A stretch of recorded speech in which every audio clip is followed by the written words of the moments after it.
What's up, YouTube? This is Too Raw for TV. Well, Gilbert is at it again. All right. One of the biggest LeBron James defenders is using one of the same tired old arguments when it comes to us detractors, saying that we're not giving LeBron the proper flowers that he deserves.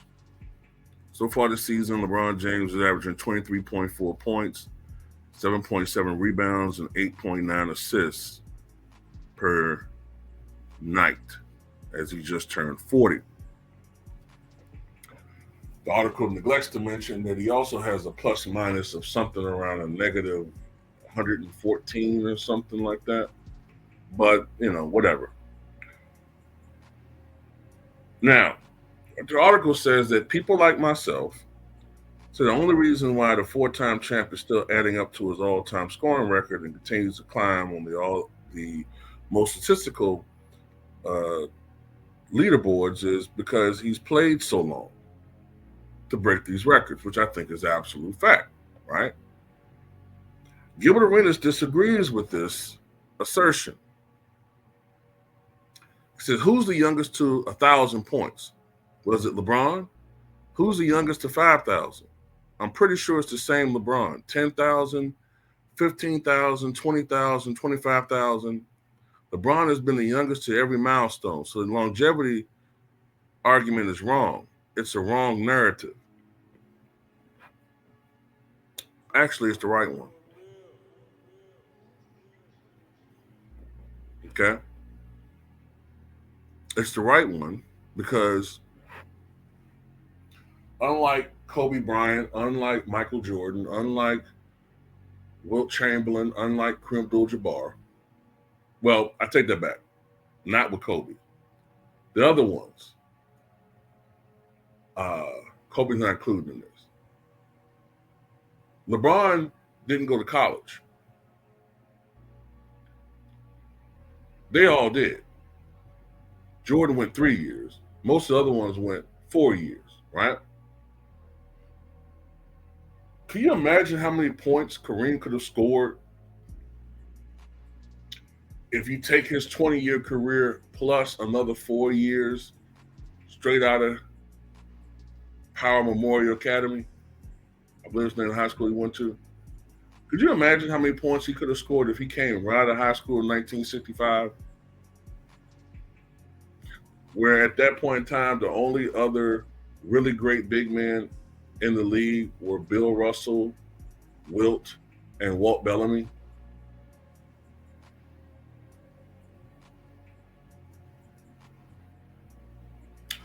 Think about that for a second. That's probably easy with his health, with his scoring prowess, easy another 8,000 points. Easy. So what are we talking there? 46,000 plus? 47,000 points? No three-pointers?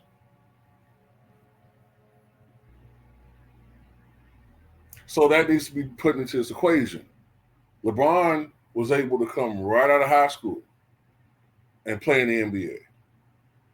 Jordan all came in 21, 22, 23. I think Bird was 23 when he came to the league.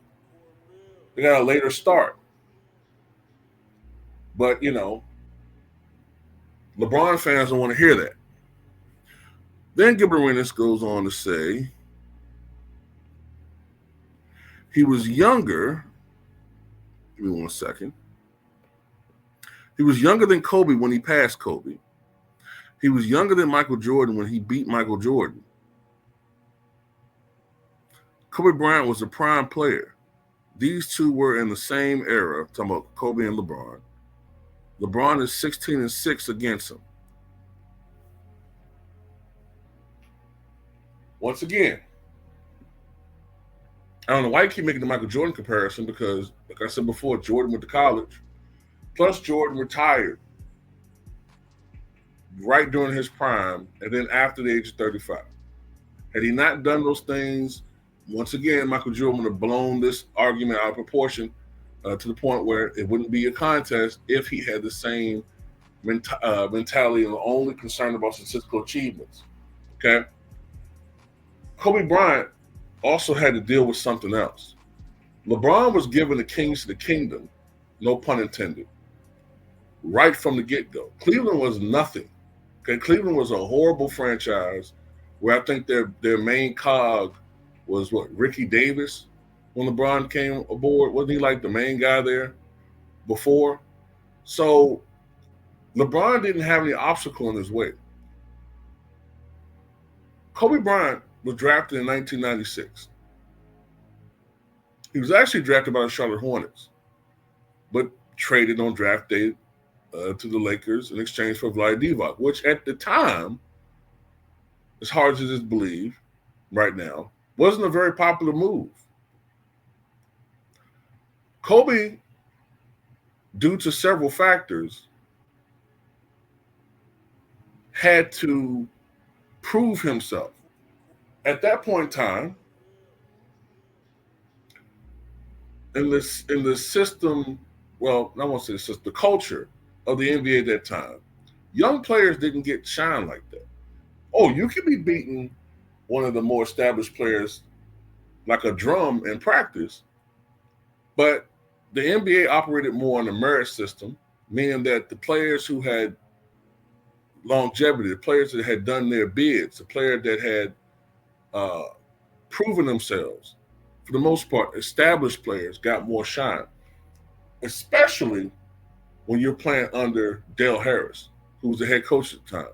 Dale Harris did not like to play young players, especially rookies, unproven rookies. Yes, Kobe Bryant was an absolute high school phenom, but he had to prove himself. The Lakers had also just acquired Shaq. So the main guy on that team was Shaq. We already had established players on the Lakers at that time from the Lake Show, such as Nick Van Exel. Kobe was playing also behind Eddie Jones. Okay? So there were already players there that Kobe had to play behind. So the first couple of years, Kobe wasn't getting that many shots. He was playing alongside Shaquille O'Neal and the others. And even with that, for the next 8 years of his career, he had to share the basketball with Shaq, especially up until 2001. So, of course, he's behind LeBron when it comes to fastest two. You know what I'm saying? Also, LeBron James has been extraordinarily fortunate to not have significant injury in his career. Kobe Bryant ruptured his Achilles. And he was never the same player again. Never. Also, Kobe Bryant actually cared about winning. He cared about winning. The Lakers organization was in shambles, partly because of the horrible job that Jenny Busline was doing at the time.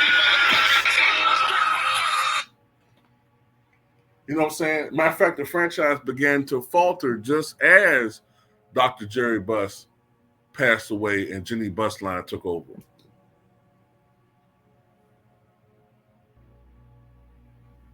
Kobe cared about winning. So there's no point in him just playing just to pad his numbers. Just tagging along, just playing along, dragging out, losing. No, he's not about that. So he deuced it. To your guy, LeBron, I mean, I'm not saying he doesn't want to win, but as long as he's getting shine and as long as he is putting up numbers and getting praise and adulation, he's content. And by the way, this whole persona that he has with the media, he's kind of stole it from Kobe. I'm the ultimate warrior. I'm the ultimate competitor. I'm the hardest practice. He stole that whole page from Kobe. He's a fucking thief.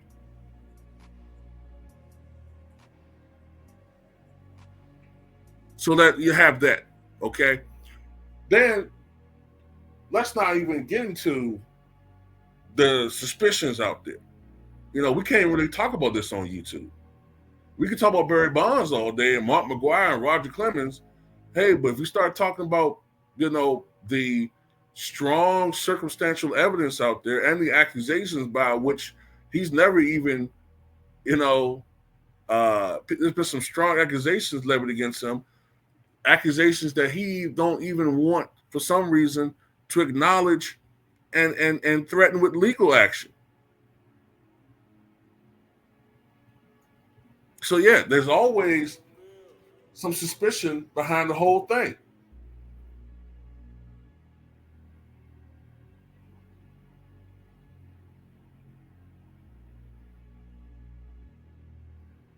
And let's do something else too here. Instead of saying the youngest, how about you talk about fewest games? See, Wilt and Jordan routinely show up in fewest games too when it comes to scoring. Fewest games too. Like I said before, Robert Parrish has quite a few more career points than Bernard King. But when anybody argued that he's a better scorer than Bernard King, we look at Robert Parrish's achievements, though amazing, as longevity records. And what LeBron has established and has done, while impressive, are longevity records. Not to mention the fact that he benefits from a league where the physicality has been taken out, the big man's been taken out, so he can basically play bully balls to the rim all day. You don't have to play defense. And since he's joined the Lakers, he's been load managing like crazy. You put all those things together, and you get a guy who's 40 years old, who doesn't have to really rev up like he used to. You know what I'm saying? Because he can just get to overwhelm and overpower his defenders. And the freedom of movement rule does help him a lot. He attacks from angles, vis-a-vis like, some of the slower guys in the NBA. So his power burst and explosiveness, which he doesn't have as much anymore, doesn't need it. And like I said before, he doesn't have to play defense. Routinely, he doesn't play defense. Michael Jordan had his energy sapped when he was playing with the Wizards because he was still trying to play defense. And he was a jump shooter. Considering the fact that he was still out there at age 40 playing defense and more or less a jump shooter, him shooting 44, 45% from the floor is actually pretty goddamn impressive.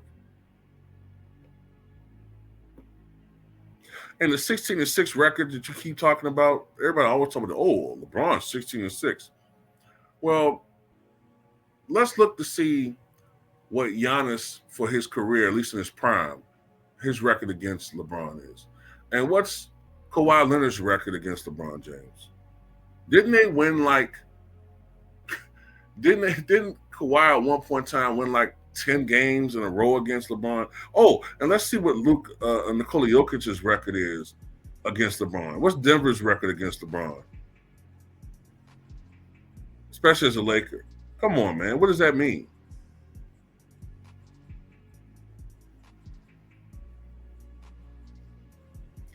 Anyway, that's all I got to say about it. This dude couldn't even beat Dwight Howard in the playoffs. Couldn't even beat Dwight Howard in the playoffs. Same team that Kobe's Lakers made short work of. Anyway, that's all I got to say. What do you guys think?